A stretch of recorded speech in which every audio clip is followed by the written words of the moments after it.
Beyond Reason Radio.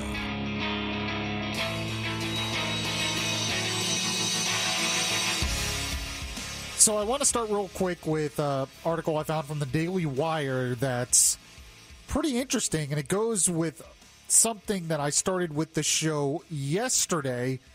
Here's the headline for you. Professors push back on pandemic models. Be honest about what happens after lockdowns are lifted. This has been a concern of mine, and I feel like a lot of our government officials, a lot of the experts out there, they're not really telling us what happens, what's going to happen after these models are lifted. Here's what it says, and see what you think, Tom Benson. Mm-hmm. Mm-hmm. The problem, Carnegie Mellon's Wesley Pegden and Pittsburgh's Maria Chikina explained in an analysis posted on Medium Sunday, is that many of the models that have been shaping the narrative on COVID-19 mitigation efforts only present the effects of mitigations over a limited time frame.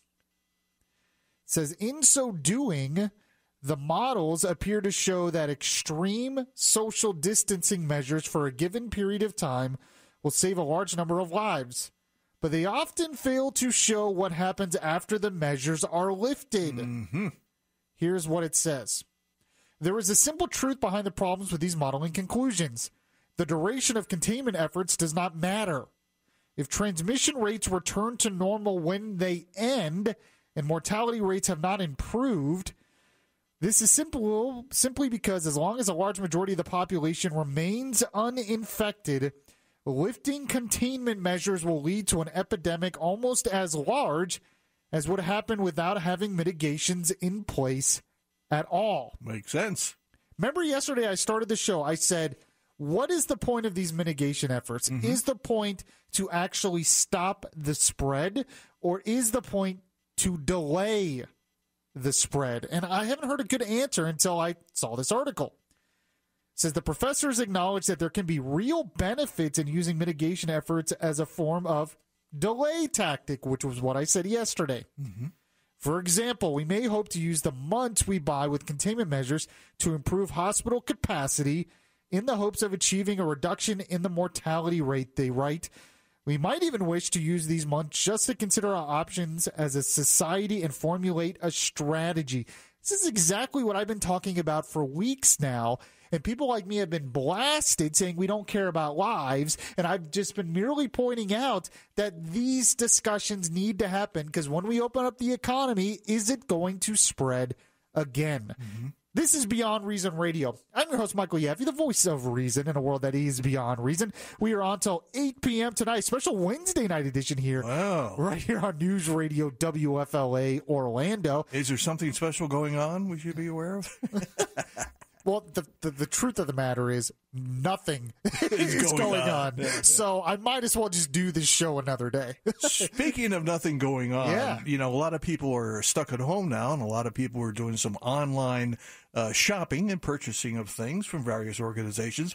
I've seen a list of the products that are suddenly becoming interested to consumers since they're locked in their houses. And I have a short little list here. Okay, go ahead. Number 5, an increase of 375% bread makers.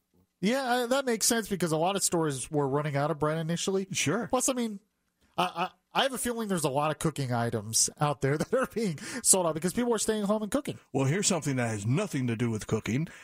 Up 380%. Number 4 in the list. Do you know what a bident is? B-I-D-E-T? No, I'm a little afraid to ask. Well, it's something that's used in the bathroom. It's a porcelain tub used to wash certain areas of your body.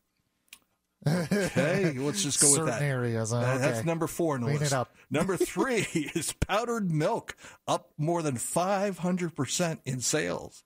Number 2. Powdered milk? Yeah, powdered milk. Mm-hmm. Wow. Number 2, vitamin C gummies, up 532%.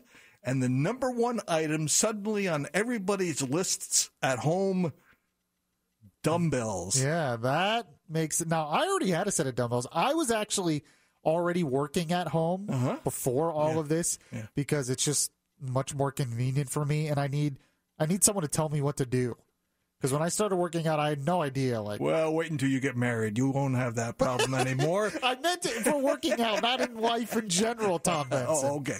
But anyway, dumbbells are up over 700% since all this has been going on. Yeah, that completely makes sense. I'm surprised there's not more cooking items on that. I'm guessing if you went into the top 10 or the top 100, there would be. I would say cooking is probably pretty popular all the time. These were items that were suddenly being sought out for some reason. So these are unusual items. Yeah. By the way, speaking of unusual items, well, I don't know if it's unusual or not. It was a little while ago. I finally today went to Popeyes. All right. And got their spicy chicken sandwich. 6 months later, huh? Good for you. The line finally went down. No. That's the problem. Oh. The line did not go down. The sandwich was really good. I actually thought it was very good. But it took It took forever. Yeah, It took forever. Which one did you go to? The one on 436 by Altamont Springs? Okay. Yeah, and of course the way their drive-through is set up, it goes out on the road, the main road, and I couldn't even get out of the line. I was stuck. Wow. Yeah, once you're in line, you're in line. So it was good, but it wasn't worth 20-minute wait. Let's just put it that way. Yeah, I hear you. So before we get into more things, Tom, how are you? How are you doing? I'm doing just fine. Okay. You know, keeping socially distant from everybody. Yeah, I mean, that's what we're told to do. And everybody is thankful that I'm not getting near them, I'm sure. They're just using this as an excuse. Exactly. So one thing I do want to talk about in just a few minutes, because it's been on my mind, is how does our republic survive a pandemic? And when I'm saying our republic, I'm not talking about, individuals and their lives. I'm not saying we're going into a zombie apocalypse and society just breaks down. I'm talking about our Constitution, our structure, our government, all that. How does that, our economy, how does that survive this, a pandemic like this? So we'll get into that in a moment, but I think it's important to update you on the fact that Governor Ron DeSantis has signed an executive order that will limit people to essential errands outside their home, only essential errands outside their home, in an effort to help stop the spread of coronavirus. The stay-at-home order will begin on April 3rd at midnight, 12:01 a.m. It will last until April 30th. 30 days. Here is actually Governor Ron DeSantis today giving that order. I'm going to be doing an executive order today directing all Floridians to limit movements and personal interactions outside the home to only those necessary to obtain or provide essential services or conduct essential activities. At this point, I think even though there's a lot of places in Florida that have very low infection rates, it makes sense to make this move now. Residents must stay home outside of essential activities, in addition to purchasing groceries and getting food. The executive order defines attending religious services, participating in recreational activities with social distancing guidelines, taking care of pets, and caring for loved ones as essential. Interesting, it says defending religious services as essential, because there has been a lot of issue that. We talked about that. Sure, yesterday. Yesterday with the Tampa pastor who was arrested in Tampa because he held a service. And it was crowded, and I thought it was wrong for him to do that. I think church is essential, but you don't necessarily need to go to a building. That's not the core of the church, is not the building. The core of the church is not the Sunday service. There is one thing I do want to say about that real quick. I've noticed that a lot of conservatives out there, and, I'm a conservative, so this shows I'm willing to criticize some of my side. A lot of conservatives out there are saying that pastor was arrested for preaching. I see that a lot. Someone was arrested for preaching. I think that's misleading to say that. He was not arrested for preaching. He was allowed to preach. If he did the exact same sermon, but just did it on Facebook Live to his congregation, was arrested for that, that's no problem. He wasn't arrested because he was preaching.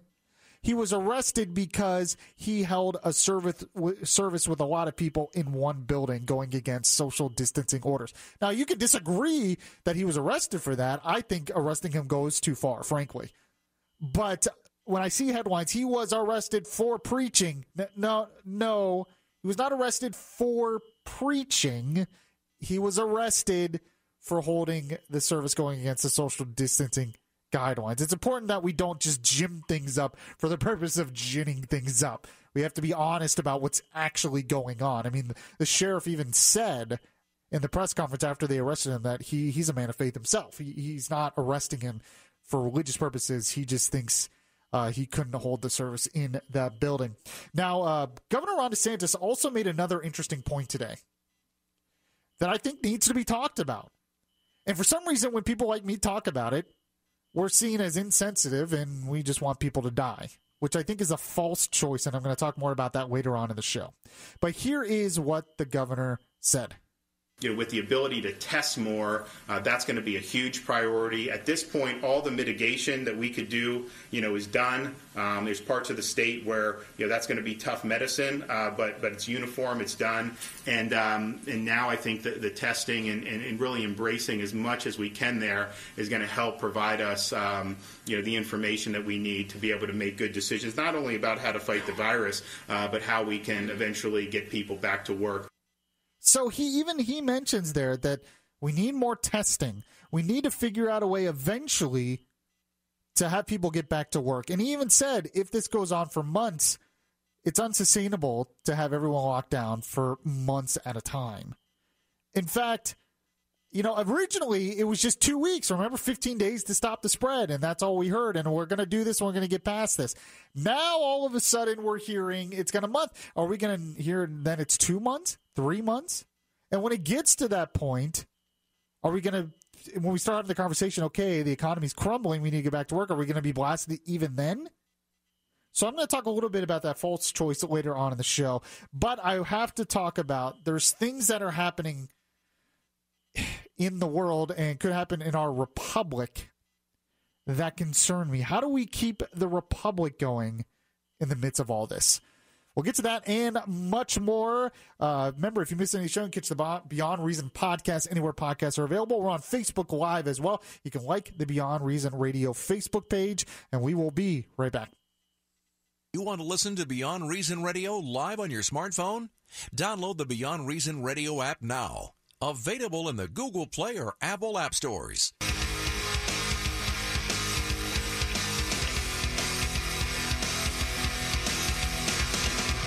Your voice of truth in a world of fake news. Beyond Reason Radio continues right now. Yes, welcome back to the show, everyone. This is Beyond Reason Radio, your voice of reason in a world that is beyond reason. And yes, the world is definitely beyond reason right now. Hopefully, though, we as individuals can be voices of truth and reason throughout all of this, because we're going to need to be that, because there's more and more panic every day, it seems like, and I'm not exaggerating on that. It's interesting. I just played in the last segment Governor DeSantis talking about his stay-at-home order. And most of what I'm seeing in a lot of the mainstream media is just blaming him for not doing this sooner. This is what we're doing now. The blame game. Oh, why didn't you do this sooner? People are going to die. This is what we're focusing on now. In fact, there was something, I just feel like this is all unnecessary.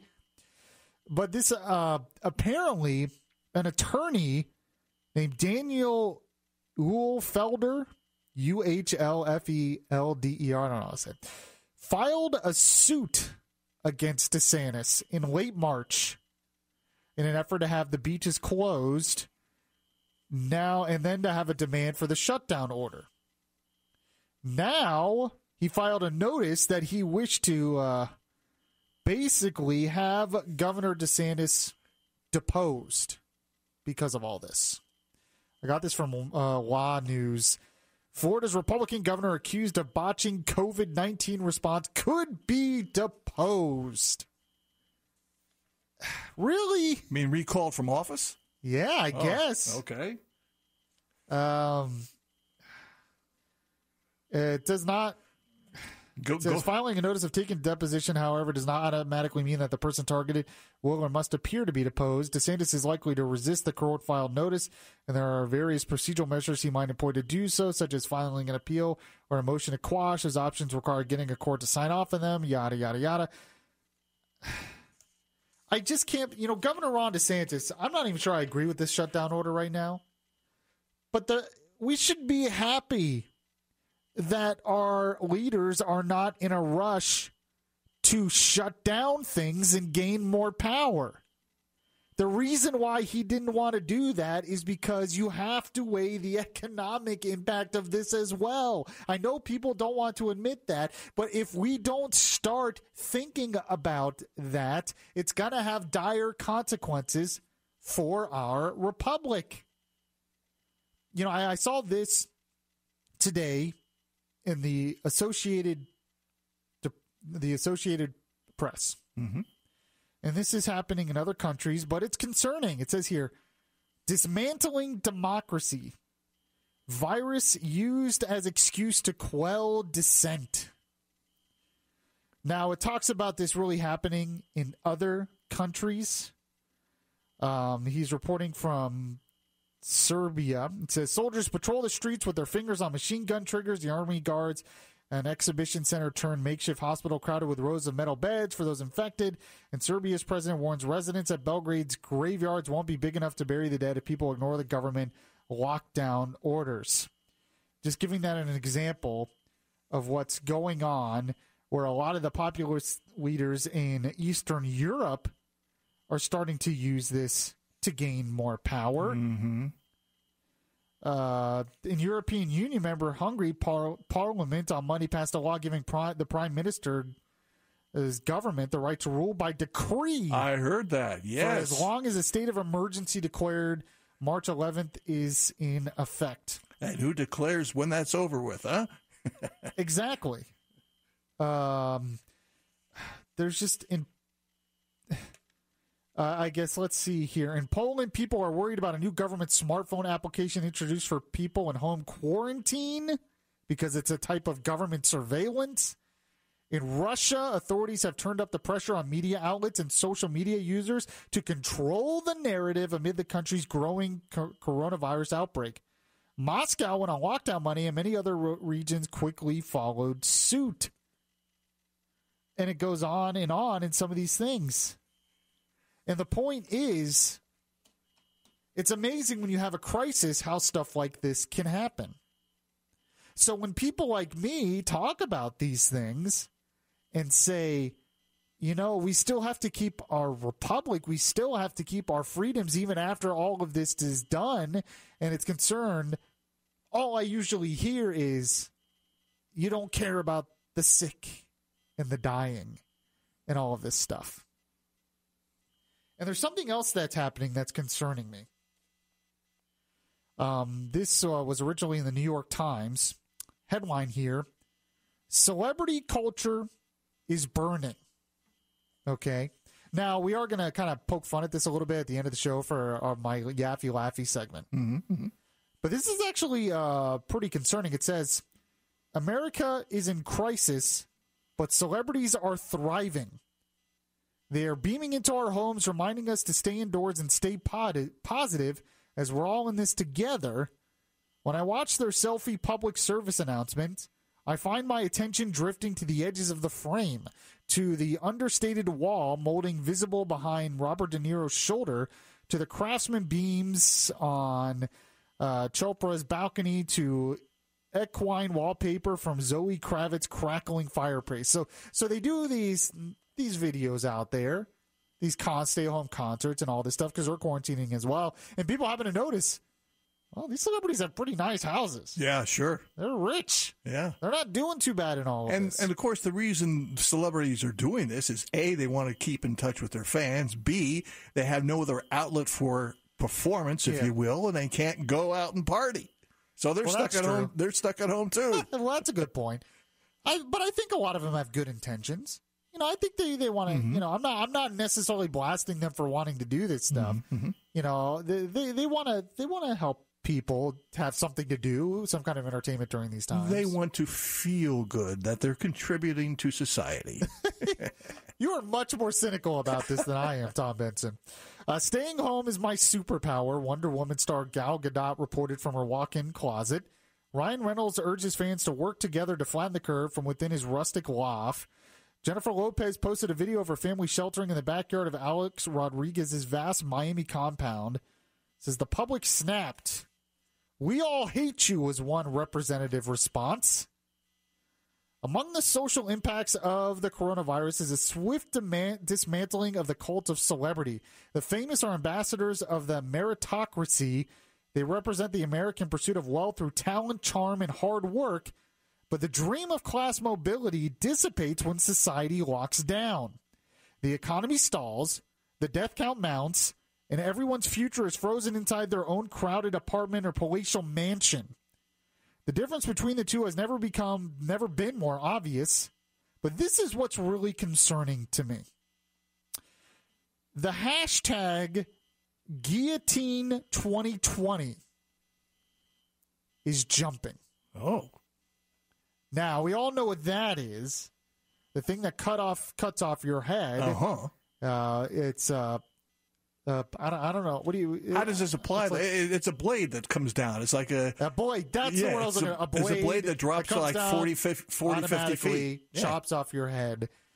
And the reason that applies is it goes back to the French Revolution, obviously. Mm-hmm. Peace, love, and brotherhood over there. We all know how that turned out. And a lot of that had to do with hatred of the rich at the time. Ah, yes. And you have these people now that they're mad that celebrities have all this and they're rich. And here's another thing that's on social media. As grocery store aisles turn bare, some have suggested that perhaps they ought to eat the rich. So I want to talk more about this after the break, but this is something that actually really concerns me because we are going through a crisis as a country right now. But this is not how we should respond to this crisis. The rich are not the reason why we have a pandemic. So we'll talk more about that in a moment. This is Beyond Reason Radio. I'm your host, Michael Yaffee. We'll be right back. Subscribe to the Beyond Reason podcast today on your Stitcher app and hear the voice of reason anytime.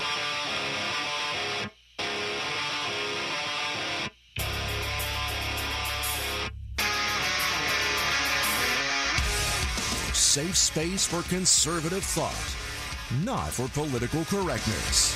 Yaffee is back right now. Welcome back to the show, everyone. This is Beyond Reason Radio. I'm your host, Michael Yaffee. Tom Benson is here as well. We are on till 8 p.m., but if you miss any of the show, catch the podcast on the iHeartRadio app. And you can listen to your iHeartRadio app through your smart speaker as well. Just tell Alexa to listen to News Radio Orlando on iHeartRadio. She's so smart. I tell you, she's got the answer to everything. Well, she's got an answer to everything. I don't know if it's always right.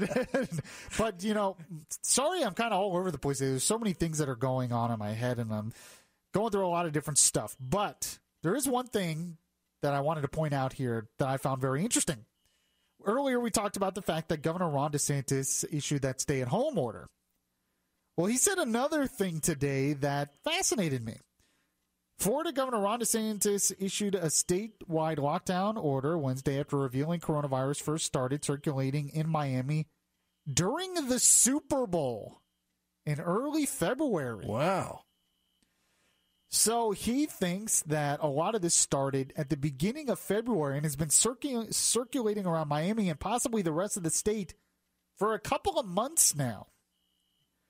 Now, didn't you tell me yesterday that you came across some statistics that a lot of illness was being attributed to pneumonia? Yes, I did, and I'm going to get to that in a moment. I don't want to spoil. I'm glad you brought that up because that was my next thing. Don't want to be a spoiler here. He said, yesterday, DeSantis admitted, the numbers are pretty stark, talking about South Florida. I think the thing was circulating during the Super Bowl. Now Miami's rate of cases is a lot higher than statewide. I just find that interesting because this is something that I've been wondering since a lot of this has started. How long has this been here? And how many people have already been infected and gotten over it? You know, there's a lot of talk about that we need to test a lot more people. We definitely need to test more people. We also need to test people for antibodies, I think, to see who already had this. Because there's still a part of me that thinks I had it in early February because I had a lot of the same symptoms. Mm-hmm. But I have no idea, no way to know right now for sure. There's no way I can get some kind of test. Mm-hmm. But you're right. There were some statistics that came out.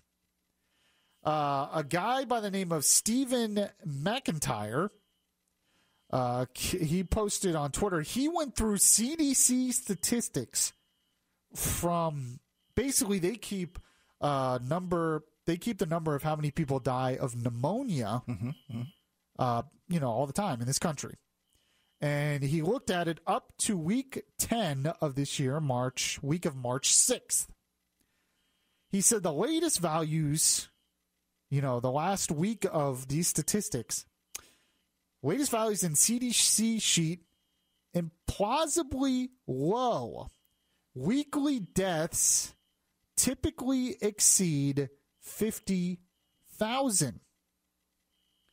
He says, based on CDC's weekly mortality numbers for pneumonia and the flu, you can see that we experience well over 3,000 deaths per week until the first week in March when the number of deaths dropped all of a sudden.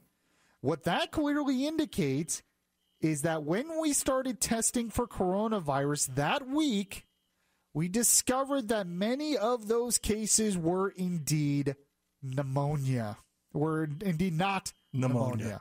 They were most likely, COVID-19. So the pneumonia deaths statistics dropped, and that's when we started to pick up the coronavirus death statistics. So that probably means that a lot of people that were dying of pneumonia since the beginning of the year actually had coronavirus. Yeah. And people didn't know about it. Sounds logical. And now that we're testing, we know about it. And this is what I'm wondering. How many people have already had this? And this is why we need to test as many people as possible. This is why we need to test as many people as possible. So some people are making this false choice that people like me who say we need to start thinking about how we're going to eventually open up this economy. Because there's a chance that this virus will be around for months and we won't have a vaccine for months. And you can't have a shutdown for 6, 8, 9 months, something like that. I don't even know if you can have it for 2 months without having riots in the street or something. And you certainly can't do it every year. Yeah. That's a good point. They're already worried about riots in southern Italy. So, and one thing I brought up is maybe we need to get more masks developed, more gloves developed, more testing developed, more people reading if you have a fever. So so people can wear gloves. I'm totally willing to wear a mask if I have a chance to go out and do more things or work. A lot of people are going to be willing to take those precautions if they can go out and work. But there are some out there who are saying that, no, we have to shut down, get this over with as quickly as possible. Otherwise, lots of people are going to die. And that by me saying these things, I'm just saying it's a halfway measure. And you can't have a halfway measure because if you have, quote, a halfway measure, I'm doing like air quotes. You can't see it on the radio, but you can see it on Facebook Live. If you have a halfway measure, that means you're just willing for lots of people to die. So here's my response to that brilliant thinking. If you're against any halfway measures, then right now you should be for closing all of the grocery stores, all of the restaurants, no takeout or anything, all deliveries, anything that involves you leaving your house should be closed because technically a lot of those are halfway measures, aren't they not? You can catch the virus theoretically going to the grocery store. Sure. So if we're going to use this false choice logic that everything has to be shut down, and that if you want things to start opening up some way in a safe way, a proper balance so we don't destroy the American economy in the future for our kids and grandchildren, then you'd have to be forced shutting everything down. But they're not thinking about that. They're not thinking about the big picture as usual. But another thing that concerns me, and as I was mentioning in the last segment, I am concerned about the future of this republic. We were talking about the fact that hashtag guillotine 2020, was trending. Off with their heads, huh? Yeah. And I worry about what's going on because the government is taking a lot of power, and a lot of that's necessary. Our founders talked about government being a necessary evil, and that's the best way to look at it. It's a necessary evil in certain times. So sometimes some of these actions are necessary. But we have to start thinking about the precedents we're setting and making sure we're not setting permanent precedents so government isn't this tyrannical forever, even after this virus is done. I want to play a quick clip here. I don't know if it's the next one, but Cuomo. Can you get to the Governor Andrew Cuomo clip? This was him talking today in one of his press briefings. And he talked about basically how this is a war again. And I think that's interesting. Here's what he said. We have been behind from day one. This virus has been ahead of us from day one. You don't win a war that way. The next battle is the apex. The next battle is on the top of the mountain. That's where the enemy either overwhelms our healthcare system or we are able to handle the onslaught of the enemy. So basically there he's talking about the fact that this is like a war. And it is like a war in some ways, but it's not like a war in one very particular way. We know how this ends for the most part. We know that eventually this is going to go away. When you get in a war, you don't necessarily know for sure if you're going to win, if the country's still going to be there after the war. The other side could win. But we do know that with this virus, eventually it is going to go away. Eventually we will move past this. And that is why it's important to talk about, yes, how to beat the virus, to talk about the health of the country. But it's also important to also discuss what happens next, to have a step-by-step process as we move past this virus. And frankly, I am still not hearing about that step-by-step process of what happens next. And it's important because while I don't want a lot of people to die of the virus, I don't want a lot of people to die of the devastation. And back to this whole thing about people mad at celebrities, mad at the rich. Being mad at the rich, being mad at celebrities, being mad that some people have more than you, being jealous is not going to help you in this situation. It is up to us as decent individuals to start helping your families, to start helping your neighbors if you can, to start doing the right thing. And don't focus on the jealousy. I'm really just repeating a lot of what Jesus said, frankly. It's amazing how many answers are in the Bible. But it's true. This class warfare stuff, there are elements in this country right now that want to use this virus to promote different radical agendas and divide us. And it really worries me. The virus worries me, but that stuff worries me as well. Because I've talked a lot on this show in past years about, are we headed to a civil war? Mm-hmm. And my answer was always, we're not going to be headed to a civil war as long as people can get their Starbucks and go out to the bar and get all the stuff that they, as long as we're entertained and we're doing well and we have prosperity, you're not going to see civil war in this country. Don't infringe on my rights and my ability to do things. Right. As long as we have prosperity, people are not going to want to fight each other in a violent way. But now we're in a time where we're not going to have a lot of that prosperity. Which means that there is an opportunity for those radicals to sow division and try to have a civil war. Because we no longer have the prosperity to distract us from those divisions. And that's why you have to be careful with a lot of these trends that are going on in the country. But you also have to be careful about what the government is going to do. Because eventually the government is going to want to crack down on these things. I'm worried about censorship in the future if you even talk about these things. I think social media companies are already talking about that. So don't get on me when I talk about the big picture with some of this stuff. We're going to continue this conversation in a moment. This is Beyond Reason Radio. I'm your host, Michael Yaffee. We'll be right back. Download the iHeart Radio app and catch the Beyond Reason Radio podcast.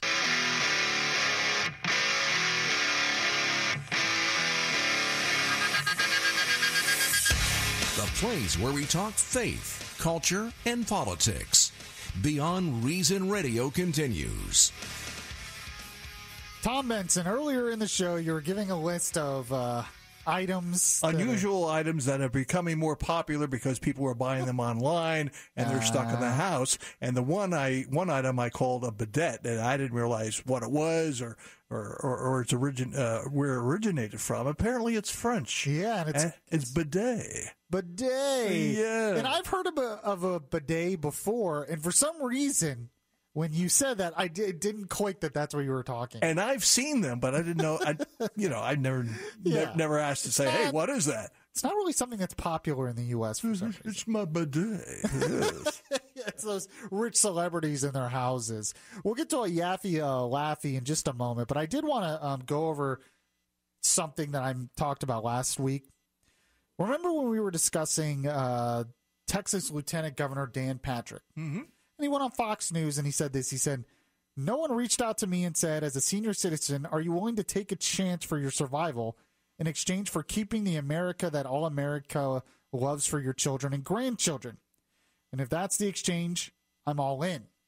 He was basically saying that we can't destroy the country, that there are a lot of senior citizens out there that are willing to take the risk so we can open up the country at least somewhat so we don't destroy the future of the country for our children and grandchildren. I mean, he got blasted for that, but I defended him because he's wants to sacrifice for his grandchildren. But I responded to this last week, and I want to play what I said and then go over a little. There's something I said that I wish I would have phrased differently, so I want to correct it here on the show. But this is what I said. Yeah. That the Republicans only care about the stock market. No, what he said there is he said, I'm willing to risk it to save the country from destruction. And more specifically, save the country for his grandchildren. Yeah. So under Jimmy Kimmel's brilliant logic there, he called Lieutenant Governor an idiot. Under his brilliant logic, nobody should have joined the military in World War II. Right? I mean, nobody should have joined the military in World War II because those people who joined the military in World War II were really, literally willing to sacrifice their lives to prevent the country from destruction, right? Well, you're an idiot if you think that. You're sacrificing your life for somebody else? That's moronic. According to Jimmy Kimmel's logic, that's what he thinks. That all the Republicans care about the stock market and nobody should be willing to sacrifice their life for the future of the country. Then nobody should ever join the military. Nobody should ever be a police officer. No one should ever be a firefighter. So there I said the word sacrifice a lot. And I think most people understood what I meant. But I just, originally at the beginning of that cut, I said the word risk. I think risk is a better word here because he wasn't saying that the elderly should be like kamikaze pilots or something, and that they should be suicidal and just go out and sacrifice themselves so we can move on as a country. But taking the risk is worth the end result. Yeah. So he was telling the elderly and vulnerable people to be smart, to quarantine if you have to wash your hands and stuff like that, but let's not shut down the entire country, and let's maybe risk it because a lot of them are willing to risk it for their children and grandchildren. And I just wanted to point out, I think sacrifice was too strong of a word because it seems like I'm saying they're suicidal. I think risk is a better word. Now let's end the show with something that made Yaffee Laffee.